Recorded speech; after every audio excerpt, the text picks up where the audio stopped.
Hey guys, welcome to the Editing Bard, the channel that brings you writing tips that make sense.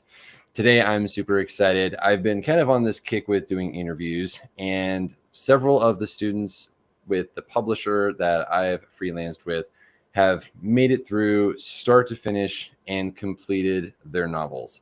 And could not be more proud and super excited to have my first one on today. And I'm going to shoot it over to her for an introduction of what her name is, what she's been doing, and what the name of her book is. Take it away.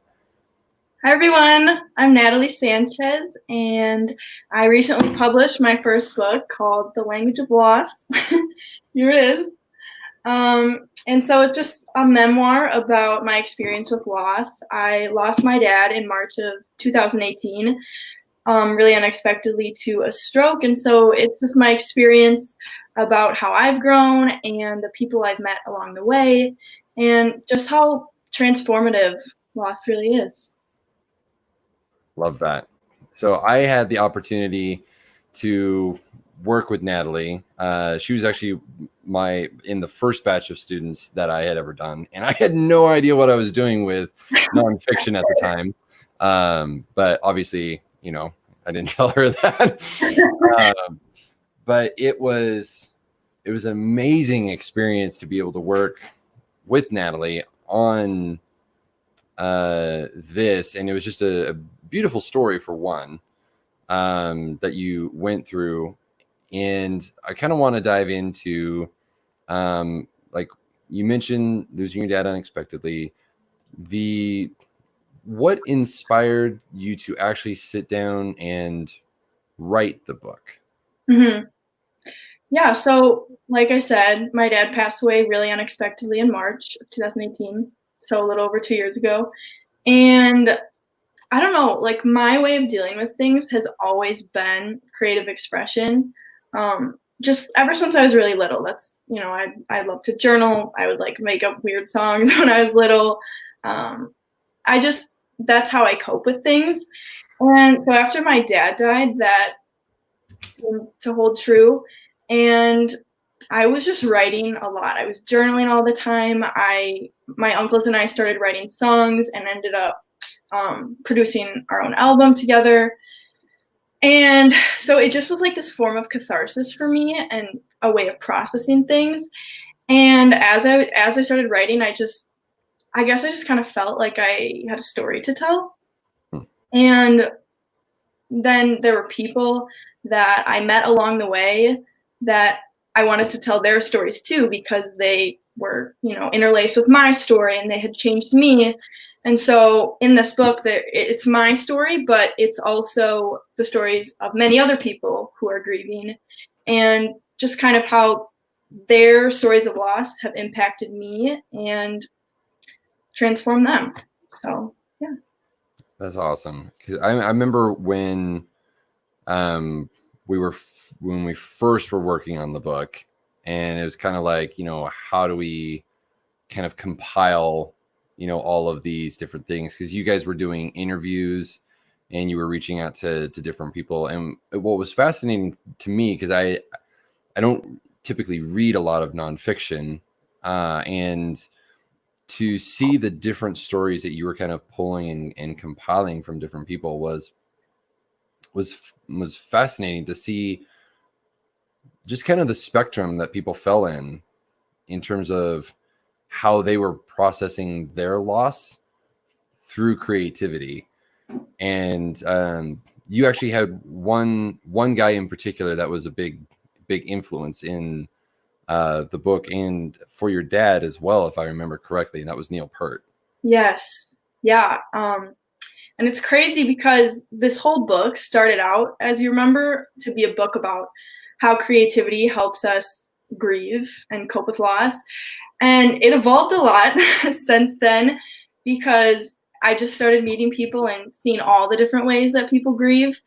And, it's stories of people that I met before writing the book and while writing the book, people that I sought out to include their stories. And so Neil Peart is a good example, just because he had a really big impact on my dad.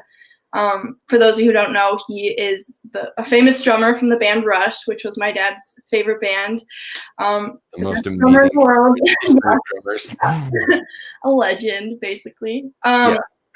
But he passed away. When was it? It was a couple months ago. Yeah. Which was just crazy because I had just written a story all about him, and because his story is really incredible. If you haven't read his book Ghostwriter, you should read it. It's really good. And it's just about how he lost his daughter unexpectedly in a car accident, his only daughter. And then not even like 6 months later, his wife passed away from cancer. Jeez. Or, I mean, as he says, heartbreak. So that story like fueled a lot of Rush's lyrics, which I never really knew until I read his book. And so reading that book and uncovering his story was like this way of unlocking more to my dad, if that makes sense. Totally. And I just finally started to see like why he appreciated this musician so much and why the band meant so much to him. And so in that way, like I wanted to tell his story, but also link it back to my dad and how music has influenced me and our family. And yeah, and there's tons of people like that, and it's ordinary people that I've met just along the way that mean so much to me. Yeah, that's awesome. Yeah, I don't think a lot of people know that Neil Peart actually wrote the majority of Rush's songs. Yeah. Which was something that my dad is still a huge fan of Rush, and he and I actually went to a concert and actually got to see Neil Peart in action, and it was just like I had never seen such a large drum set in my entire life. It's insane. You know? 360, yeah. I know, it was insane. And so it was really cool finding out more about his story through actually reading what you had at the time about Neil Peart and about his influence on you and your dad, and it was just really, really cool. So I know that one of the things that comes up a lot when people talk to me, I've done an interview with Shanda on here from NDP. She's the head developmental editor. Is usually like, what's the experience like? Like, what is it like to do? Because I can only say so much because I'm on the editing side of things. So I see about this much, and then there's about that much to it. Yeah. So like, what was it like? And one, how did you find them? And what was that experience like? Because I mean, it's a big promise to say we're going to take you from no book to book published and all of the things in a year or less than a year. So what was that like? Yeah. I'm curious. Yeah. I mean, it's funny because I had someone actually say to me, like, that's crazy. How did you write and publish a book in like about a year, a little less than a year actually? And I mean, obviously to me, it doesn't feel like a year. It feels like it's been going on for forever. But when you look back, I mean, it's cool to see how in a year, like, you can accomplish so much. Yeah. So I found out about this program and New Degree Press through my script writing professor my freshman year. It was the last day of class, and she just kind of put it on the board, and she was like, if anyone's interested, here's this nonfiction book writing program. And I mean, I don't think anyone really paid attention to it because everyone's like, it's finals, I'm ready to go. I was like, that's cool. Like, I don't know. I had this thought, like, I feel like I'm supposed to do this. And not even like a month earlier, I had written like a list of my goals in the next 5 years, and writing a book was the goal for my sophomore year. And so it was just weird how it fell into place. And so I reached out to Professor Kester, and and then I got involved in the program, and I loved it. There's something about being with like 30 other authors that really keeps you accountable. Because if I was doing this by myself, I don't know how self-disciplined I would be. But as you introduced me to Jen Hale, who, if you read my book, she's chapter number 4, and you can read all Nice. about her impact on my life and how we met along this journey. But having her along this journey and, holding each other accountable was, I can't even express how helpful that is. Jen, if you're watching this, I love you so much. And yeah, it was just nice to have somebody that was going through the same emotions as me, because she lost her mom around the same time I lost my dad. And so we understood each other. And so going forward, if I were to do this again, I would love to be in a similar environment where you're with other students. Because that was very helpful. Yeah. No, and it was such a cool thing, because I had 2 Jennifers in that cohort, and one was writing about gratitude. Then there was Jen, who was writing about Jen Hale, who was writing about her mom and losing her mom. And as I was, especially the farther we got into the editing process, and I saw more of your guys' stories kind of coming together, I was just like, they need to talk to each other, because they're like the same person. It's this weird mirror universe where, she lost her mom and you had lost your dad. But I mean, it was eerily close together. How that happened. And it was so much fun getting you guys in, because like every time I would talk to either one of you, we're like, so I've been talking. We've become such good friends, and it's weird to me because I never thought that could happen with someone I've never met in person. Obviously, This is all over. We're going to meet up and celebrate, but we're just so similar. And I mean, I think it's telling, that we both chose to cope with this by writing a book. So gosh, yeah, that has been such a big blessing of this process. It's just meeting her and meeting all the people that are included in this book. It's been amazing. Yeah, because I don't know how they break it up, but I know that when we went into this new cohort, we had over 300 students total, and it was the largest batch, and they just went ham at the very beginning. They were just like, oh, here's 120,000 words for you to edit. I was like,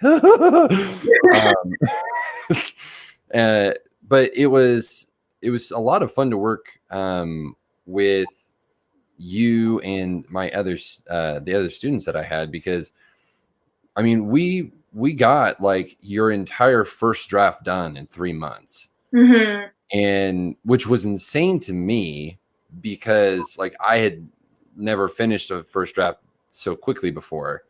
Let alone walked through the process of nonfiction with somebody writing that fast before. So what was kind of that experience like, going through the all the stages of editing? Because there was the first part where it's gathering interviews and trying to do all that and manage that. But what was the editing process like? Yeah. So you have the first wave of where you're collecting stories and interviews and just kind of brainstorming, where everything is all just an idea before it's on paper or on paper, I guess. And I don't know, it's weird, because to take something from an idea and then put it to paper or to your computer in only 3 months seems so crazy to me. But New Degree Press does an amazing job of having these deadlines that you have to hit within those 3 months to complete everything. And what I personally loved is that they didn't straight out say you need to have chapter 1, then chapter 2. It started with stories, which I think just mentally that's less intimidating, to think I need to have stories rather than full on chapters. And so it started out as an outline with bullet points, and then you kind of go through and turn them into stories. And then by October, we had that first draft done. And then there was that stage of editing where Professor Kester and then I think a few other people just did a quick read and gave their initial feedback. And then there was the second wave of editing where we went in, tried to implement that feedback, and sent out all of our chapters, or as many as we wanted to share, to our beta readers, and then try to implement their feedback. And then there's another wave of editing that comes from our marketing editors. I think there's 3 or 4 waves of editing. And then, obviously we finalized everything in about, let's see, February? I think it was February. Okay. And that's when we sent everything to copy editing. And those are like the grammatical edits, stuff like that.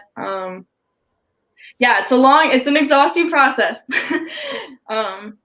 The book evolved a lot since last May, I will tell you that. Yeah. Well, and I mean, just there's so many layers, and like I was like low key lurking in the background because like I would still get updates on like wherever you were at and stuff, and so I'd pop in every now and then and be like, okay. I always like read by Steven, and I'm like, oh hey. Yeah, just low key lurking. Don't mind me. But yeah, the editing afterwards, and one of the things that was so different and it was super cool was I think it was like November or December it was the fundraising portion of it. And so you had to fundraise everything. And I mean, you went far beyond. I mean, you had fundraised like 8,000, didn't you? Yeah. Which is just exciting. Yeah, so surreal. I'm just so grateful. Like, I am surrounded by the most loving, supportive people in the entire world, and so it meant so much, from the initial just like releasing that video and the crowdfunding campaign, to just see how many people were willing to contribute. I was like, okay, like I'm supposed to do this. This is gonna be okay. Yeah, it's crazy. Yeah, and I was just like, shut up and take my money, because I was like, I wanted that book. Like, it's going to go on my shelf, dang it. Yeah, well, and plus I wanted to kind of stay up to date with, where you were at with the beta reading and the cover. And the cover looks beautiful. Yeah. Which was so exciting. How it turned out.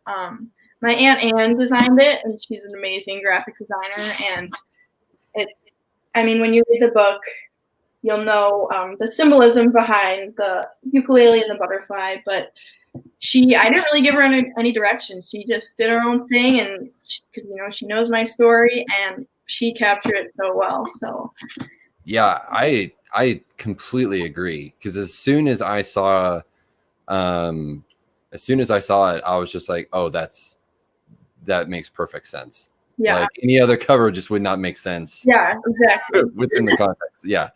But I immediately picked up on that, and I thought it was such a great job. And even because when we had talked initially, the last we had talked in October, it was looking at like griefativity, or kind of combining that grief and creativity aspect of it.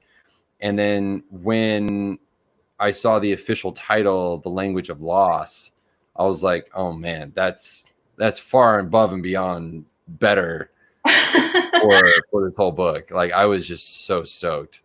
Yeah, it's just so weird, because when we finished working together in October, I forget how much has changed since then, because it was a completely different title. Chapters were completely different. And yeah, so the title, I actually had it as the name of a chapter about my experience in Spain, which language of loss. But then I was like, wait a minute, I think this really applies like on a grander scale, like of all the people I've met, and no matter how different their experiences are, whether they've lost a child or a grandparent or a best friend, like there's just this element of understanding. And then I was like, I think like loss is almost like another language that you come to know in a way that you never thought you would once you experience it, if that makes sense. Yeah, that makes a lot of sense. And I think that I think putting it into terms like that, because like when you think of like having to learn a new language, is incredibly difficult. There's a lot of challenges that come with having to navigate that. Mhm. and because it's completely foreign Yeah. when you're first exposed to it like that. And I love that kind of analogy, because loss, no matter when, no matter who it is, if you've loved deeply, loss is going to hurt, and it's Mhm. going to suck, and it's going to take a long time to recover from. But you slowly learn that language and kind of speak it differently. And everyone speaks it a little bit differently. It's kind of like an accent Yeah, almost. exactly. And Yeah. I just felt like the more people I met along the way, like, I was learning from them, and I was learning how to process my own grief from their stories, and it was just this deep understanding that I felt, and I wanted to convey that, because I know there's so many people out there that just feel so alone in their grieving process, especially, I think, people my age and younger. I Mm. feel like there's a lot of books out there that are by experts or older people that are looking back on their life, and I wanted to write the book that was going to help those people that are my age or older or younger. I mean, for anyone, but especially for those people that felt like they weren't heard and felt like their experiences weren't recognized. Yeah, no, I think that's so important. That's one of the powerful things about storytelling, is that you're able to, um, and I think you and I had actually touched on something like that when we were moving kind of towards the end. Was like, who's Mhm. your audience? Who is your message for? And like when you can really nail that down and know that, like, I want to talk to people that are my age or younger. The truths of the book extend far beyond that. I mean, I remember that much from the book, but the power that you had of speaking to the audience in a different way that's not clinical. That's one of the things that I enjoyed, is that it wasn't a clinical look at how to grieve, a 7 steps to grieving Yeah, process. It's that, you know, grief sucks because it yeah, means that someone isn't here with us anymore. And you use the myriad of stories to convey that it's not just a simple 7 step process. yeah. And I never wanted it to be clinical. I never wanted people to feel like I was telling them how to grieve or telling them that grieving was going to be over, because that's not true. It never ends. I just wanted to be like, here's my story. Here are other people's stories. You can kind of come with me on this journey and feel the pain with me, and learn as I learn. And I think through the book, I think you can see how I learn, all the things I've come to know since last May. And a lot of that just has to do with how much joy can be found in Mhm. spite of all your pain or alongside your pain. So, Yeah. Yeah. Cause I mean, it was still incredibly fresh for you in yeah. terms of time. Like, I don't know if I would have been able to do that so soon after something. But like you said earlier, that was actually a part of the grieving process, was being Mhm. able to write it out, and you learned how to to work with the grief, and even alongside Jen's, which is, her book is Have a Good Morning, Mhm. and which, I mean, some of the creative things that she came up with when I last saw it Yeah. was, they were absolutely fantastic. But writing a book, is very much along those lines. Yeah. For sure. uh, and it looks like we got a comment from Patrick, which I believe I remember from the Facebook thread. Oh no. Low key lurking. So how did you pick the songs for each chapter, and were there any favorites that you didn't get to include? Oh, here. Yeah. There. Oh, hey Patrick. Yeah, so at the end of every chapter in this book, this is something I don't know if you know, actually, because I added this after October. But I have a song at the end of every chapter. I don't know if you can see that right there. And it's called A Message in Music, because I just wanted to include another layer to this book. And music has had such a big impact on me. And I was like, how, like, I want to include like another dimension to this book. How do I do that? And so it just kind of came to me like, I want to have suggested songs at the end of each chapter, or, if people want to listen to it while they're reading. So it was very, very hard to choose. There's so many songs that I love. A lot of them came from the early part of my grieving process, where just songs that like mean so much to me. Like, for example, the leader of the band is just has such a special place in my heart. We listened to that song like every day in the first couple months after my dad died, and when you listen to the song, it describes him and our family perfectly. That's the only way I know how to explain it. And so it's a lot of songs like that. And then for the other people's stories that I've included, I tried to find songs that have resonated with me throughout my experience, but kind of reflected the emotions in the chapter. So yeah, it was hard to choose, but I think it's a good playlist. I'm happy with how it turned out. Nice. And are these songs that you wrote, or are these songs that are like out there? No, these are just songs you can find on Spotify, wherever. Just favorite songs that are mine or my dad's, or things that people have suggested to me. Sweet. Cool. That's awesome. Then he had a follow-up question. It's clear from your book that your dad is alive in your family. What are some of your favorite signs that you feel from him? There's a lot of things. I think I just see it so much in my family. Like the other day, I posted something on my Instagram of my little brother playing the drums. And my dad was a huge drummer. Like, he would be playing them all hours of the day or night. It doesn't matter. If it was 2 a.m, he still would be playing them. He loved music. And I think you can see that a lot as you read the book. But I took this video of my brother playing the drums, and I was like, what the heck? That looks just like my dad. It was weird. And he's 12, so he only recently picked up the drums since quarantine started, and he's gotten so good. Great time to learn. Yeah, right? And I mean, I've tried to play the drums before. It's hard. But he was really good, and it was just like a moment of, whoa, that looks like my dad. It's freaky. So I did a side by side, and it looks a lot alike. That's cool. But yeah, music is a big one.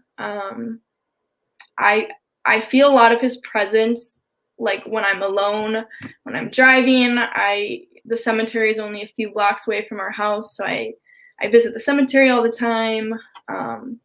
Butterflies are a big one, as you'll find in the book.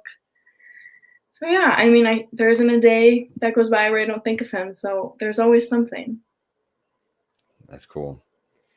So, and I just want to take an opportunity to let people know that the chat is open. So if you have any questions about the book, about the process, whatever, it's available, and you guys can put Natalie in the hot seat.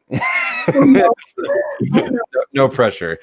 So I think one of the other things that I'm curious about is, like, what do you have planned now that the book is actually published? Because I mean, there's the writing of the book, there's the editing, the selecting of covers, there's the initial kind of push, and then you hold your book in your hand. Which I watched the book reveal opening of the box. Yeah. And I had told my friend about it. I actually shared it with her. She's a fellow author tuber, and she was bawling while she watched. She's like, she's so happy. That was so sweet.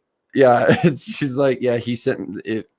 I was like, give her some context so that way one person showing up. Yeah. But she was just like super excited for you. She's actually who I'm doing the stream with later. Oh, awesome. Today. But like, now that you have the book and that it's available, like, what's next for you? I think for me, I want to try to keep the momentum going and get this book into the hands of people who need it. I think there's a lot of people out there that could just hear stories that will comfort them and remind them that they're not alone. So I would love if people could just keep spreading the word, keep sharing it on social media. Um, but I don't really know. I'm ready to relax.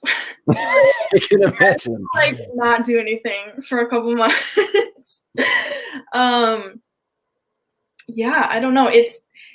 It's weird to think about how final it is.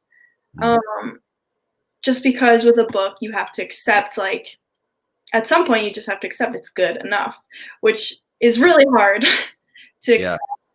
But as I've just been thinking about this whole process, I've been like, you know what?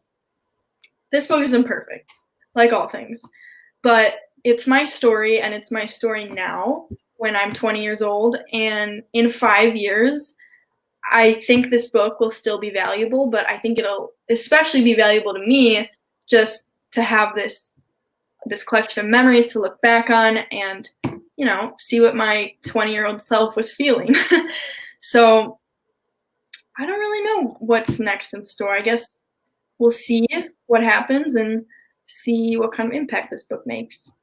Yeah. Well, I mean, one of the things that I recognized during the developmental editing period of it, which is roughly 3 months, Mhm. which seems like such a short time compared to like the whole process that Yeah, you've been on. yeah. Is that, and this was the same for Jen and several of the other students that I worked with during that initial cohort, was just that I could see the impact that it was going to have in people's lives because of just how much your heart is in the book. I mean, it's very much like just there it is on paper and ink. I mean, it very much comes across that genuine caring for others and letting others partake in your story is one of the things that I think makes it so impactful, because it is your story, but you chose to include others. And it's not clinical, Mhm. because each person that you're showing is grieving in a different and unique way. And that was one of the things that I absolutely loved about it. And I think I told you it. I know I told Jen Yeah. because walking everybody back from the emotional precipice is basically part of my job description. Was even if only one person read that book and it made an impact in their life, you've done what you set out to do. And, based on the reviews that I've seen on Amazon, because again, hashtag low-key lurking, I mean, it is making an impact. People are feeling it. And especially during this kind of time, what better time to have put out a book that helps people process loss when we have a lot of loss going on, Yeah. you know? It's So definitely weird, the timing of everything. And yeah, just also, lots of people are home, have time to read. yeah, Um, yeah, lots of yeah, time. exactly. But I think I decided very early on that I don't know. There were moments where I felt like initially I was writing how I thought I was supposed to be writing. And I remember I think it was Patrick actually who said, like, the saying, like, write like nobody's watching. Mhm.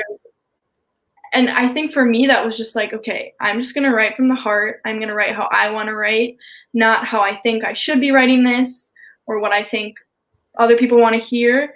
And when I finally decided that, I think that's when the book finally started to come to life, and all the emotions that I was feeling finally just fell onto the page.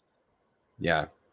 Yeah, because I know that there was definitely a period of like the first couple of weeks when we had started working together. A lot of that writing was very cathartic, Yes. and which is absolutely essential. Mhm. I mean, regardless of what kind of book you're writing, if it involves your own emotions, there is going to be a cathartic aspect to it, and that is natural and 100% needed, because once you tell the story you feel you have to tell, you are able to tell the story that you want to tell, Yes. you know, Exactly. and it makes it so much easier. Question from Teresa: how do your siblings feel about the book? Hi, Tess. They have all reacted very differently. Um, they're all different ages. So my youngest brother Luke, who's 12, he has been so sweet. He's been reading it every night, a chapter every night, which I think is so good for him, because I don't know how much he's processed. I don't know how much he truly remembers, because he was 10 when my dad passed away. So he's been so sweet about it and very intrigued and, helping me with things.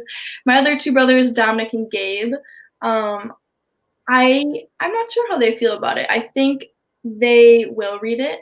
My mom has said, like, it might be hard for them to read it. I think the first chapters, especially, is very emotional.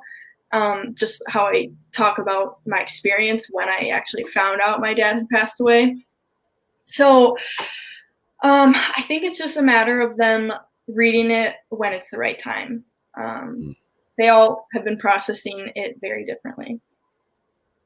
Yeah, and that makes sense too. I mean, everybody grieves in their own way, Hmm.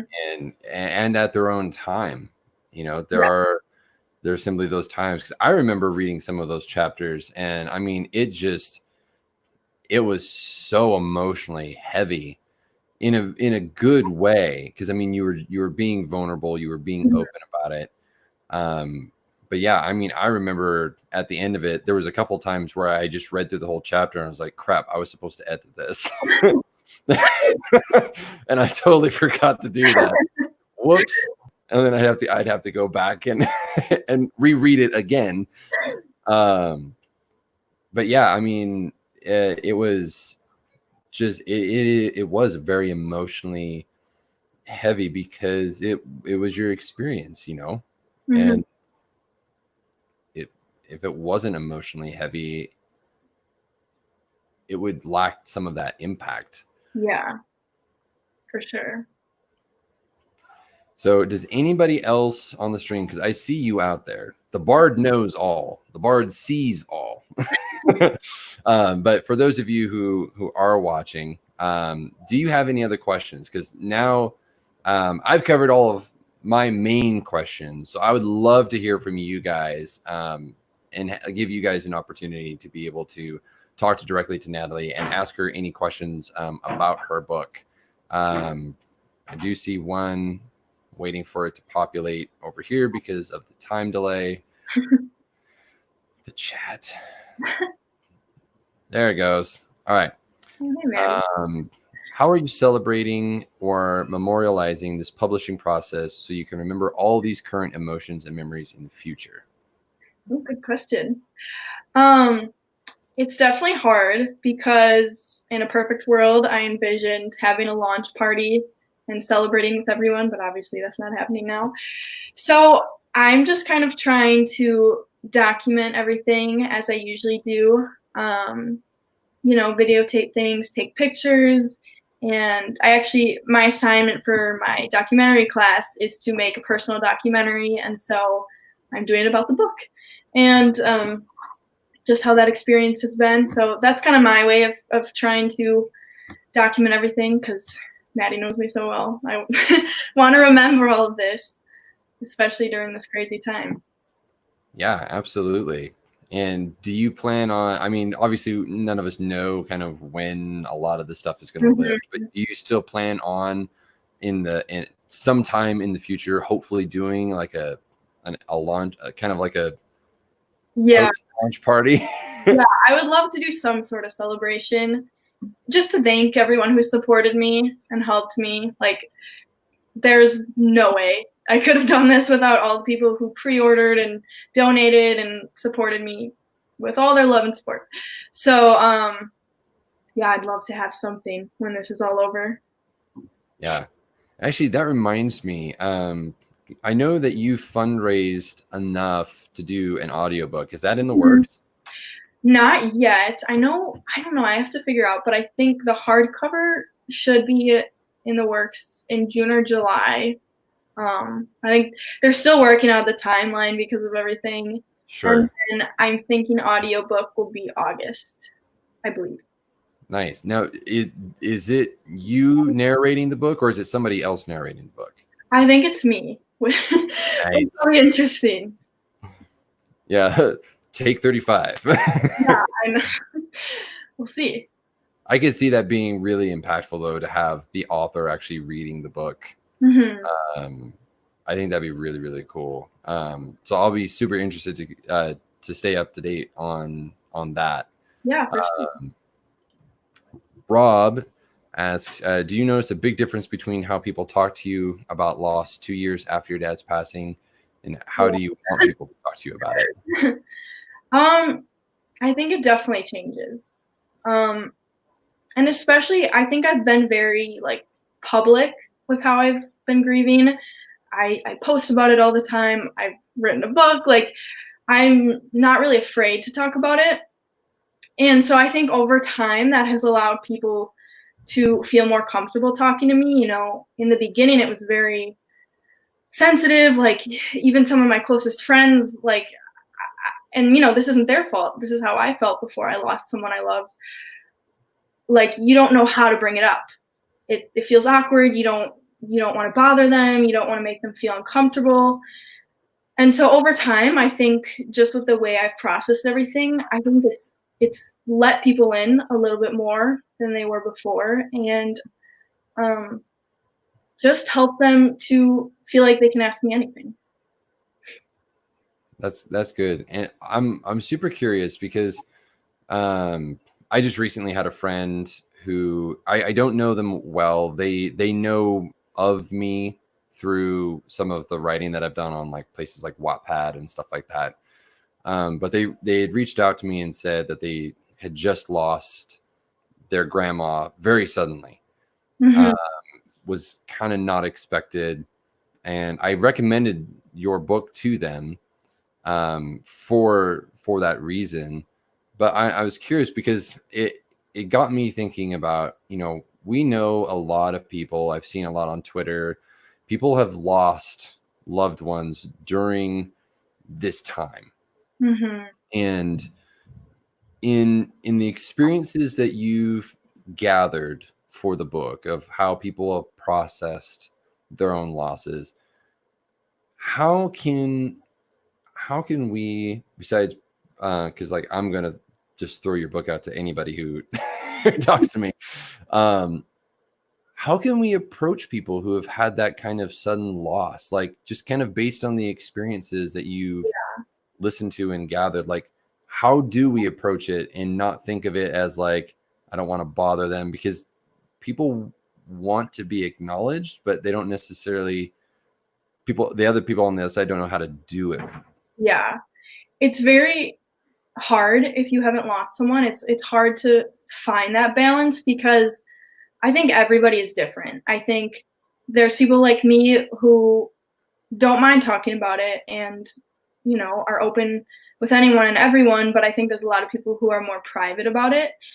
So I think one of the biggest things is just over time to continue to check in with people and ask them about it, because right in the beginning when you lose someone, people are always there. Obviously, they're going to be checking in all the time, asking how you're doing, trying to navigate that element of asking how someone's doing. But as years go by, that fades away. And that's something that I've learned over the years. And I have such an incredible community of people around me that continuously do ask and support me. But I know there's a lot of people that might not have that.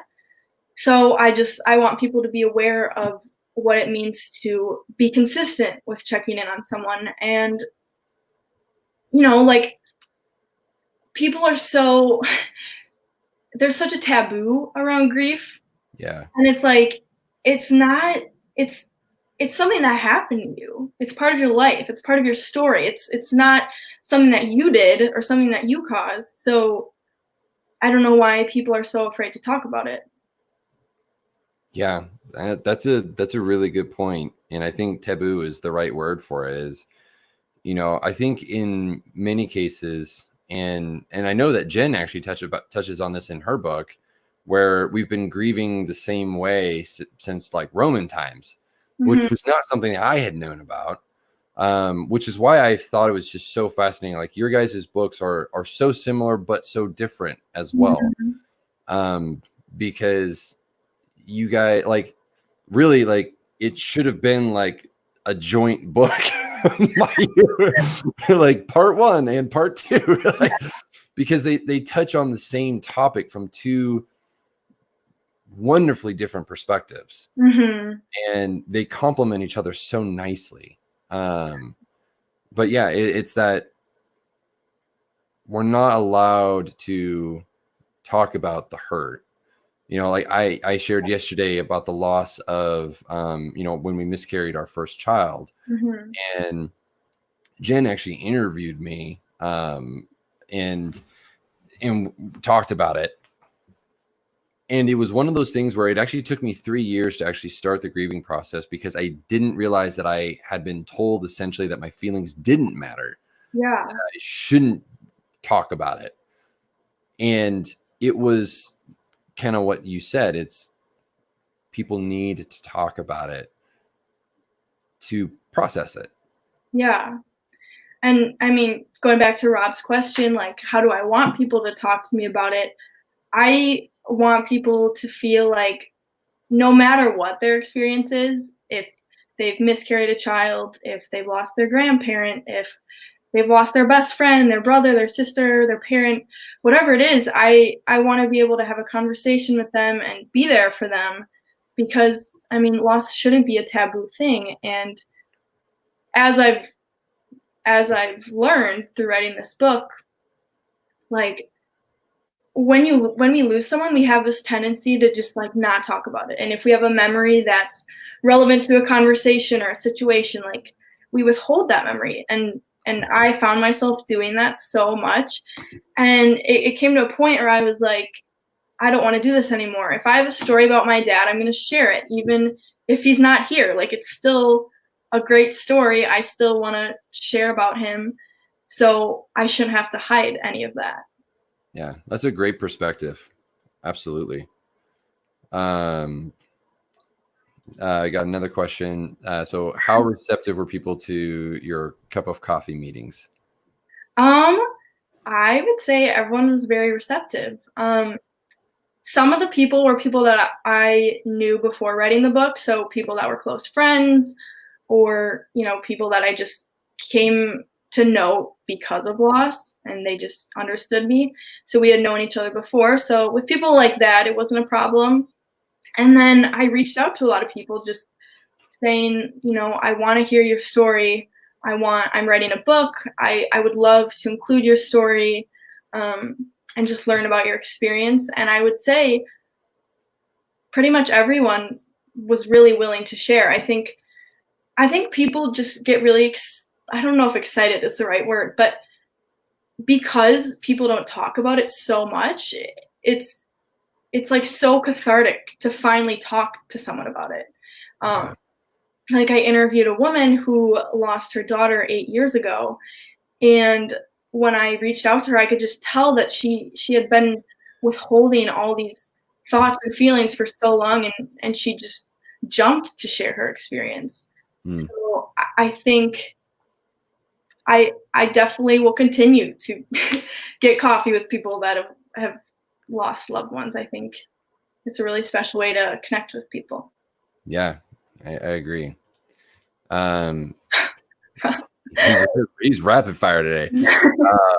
How many editors did you have in total? um, Well, officially two. You, my developmental editor, and then I had my marketing editor who helped um, more in like the second and third wave of editing, and then with marketing. And then let's see, I had about three friends who really helped me, Tess, Margot, and Michelle, who really helped me on the side. Just they read all of my writing, they helped me refine everything, and were very honest. So shout out to them because they helped so much too. That's cool. Yeah, because I was curious because like I know that there's the developmental editing side, and I know the marketing editor, but then I had like no idea what goes beyond that. I'm hopefully going to be finding out sometime in June. Yeah. But yeah, it was just like I have no idea because I have students even now. They're asking me, it's like, so what's the next steps? What exactly is happening? I was like, hell, if I Yeah, know. at a certain point. Yeah. Yeah. Then Patrick asks, do you hope to do more talks like this at local bookstores once things open again?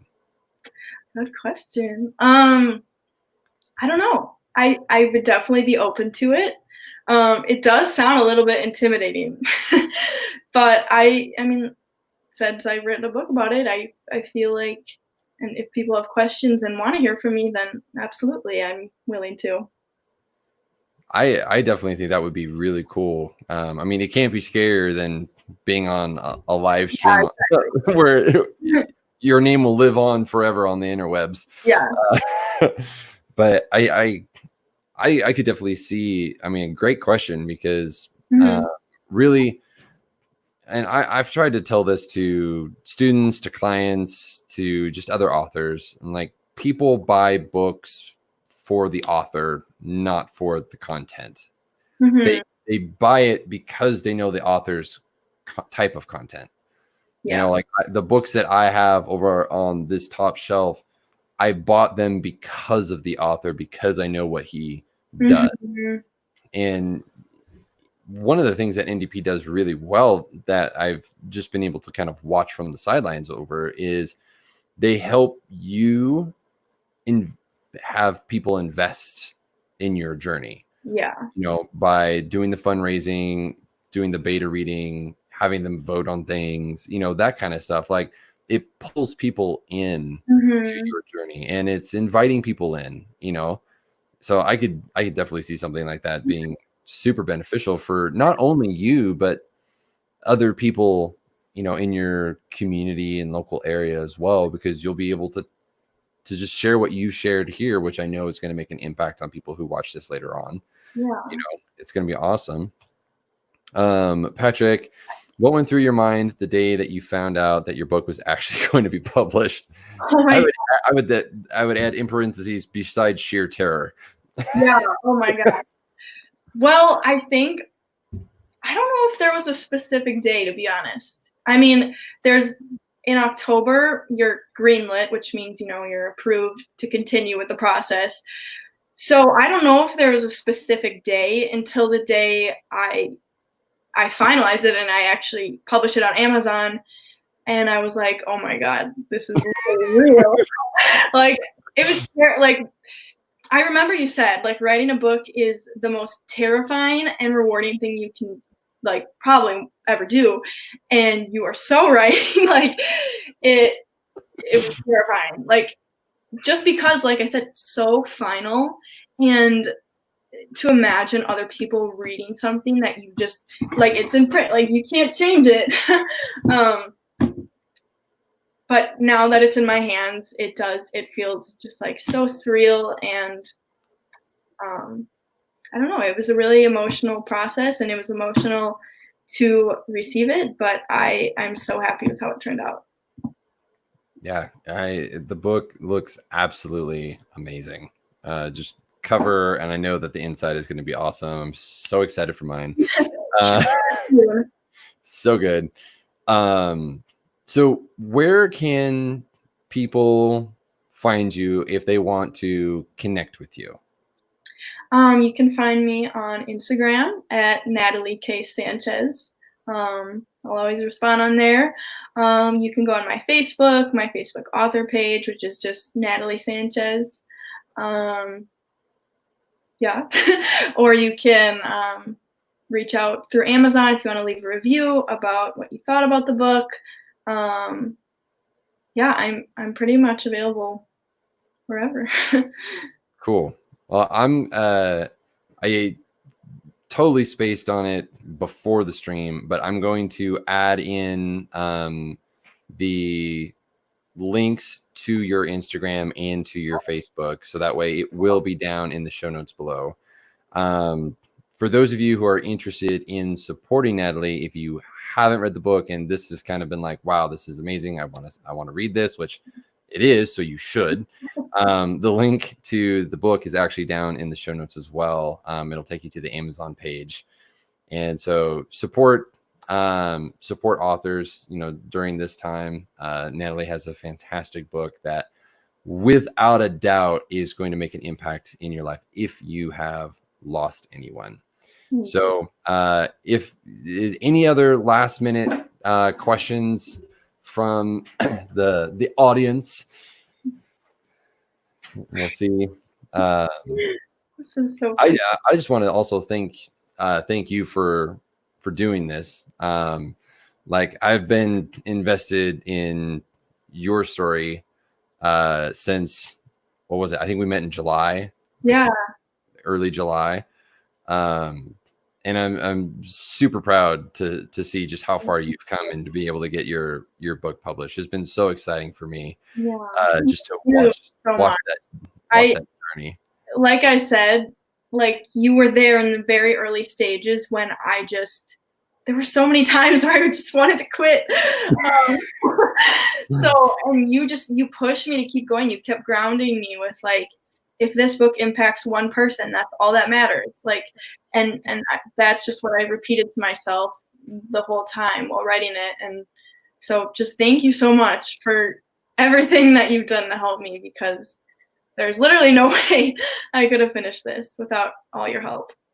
I was very, very excited to be able to be a part of that process.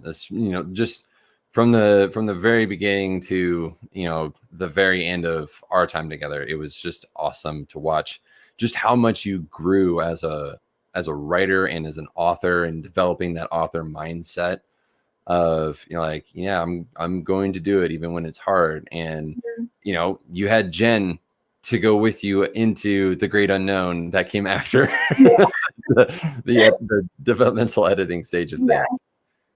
Patrick said, I think it's important, even if you haven't lost someone, you can support others. Absolutely. Yes. And actually, to that point, I think that even if you haven't lost someone, you're going to know somebody who's lost someone. And I have no doubt that you can gain something from this book that you can then apply to walking with somebody through their time of grief and loss. We can always stand to learn how to do that better as a whole, even if it's not impacted us directly. It will at some point, but we all know people who have lost loved ones. Yeah. And who need our help to just come alongside them and just love them where they're at, and to continue to encourage them. Yeah, for sure. And also, just to add to that, I think this book's a book about loss, but I think it's also a book about growth, and just my journey to find purpose. As crazy as that sounds, like, it's that writing this book has been so special to just incorporate my grieving into, my self-fulfillment journey. And so I think anyone who reads this book will hopefully get something out of it. Yeah, of that I have no doubts. Well, guys, I appreciate you taking the time, coming and supporting Natalie on the live stream. Again, for those of you who are interested in connecting with her, talking to her more, then I will be posting the links down below in the show notes, so they will be there. And the link to her book, The Language of Loss, is also down in the show notes. Go buy it, support her, and learn how to speak that language for others and for yourself. Guys, thank you so much. And thanks again to Natalie. And I will see Thank you guys you. next time. Thank you.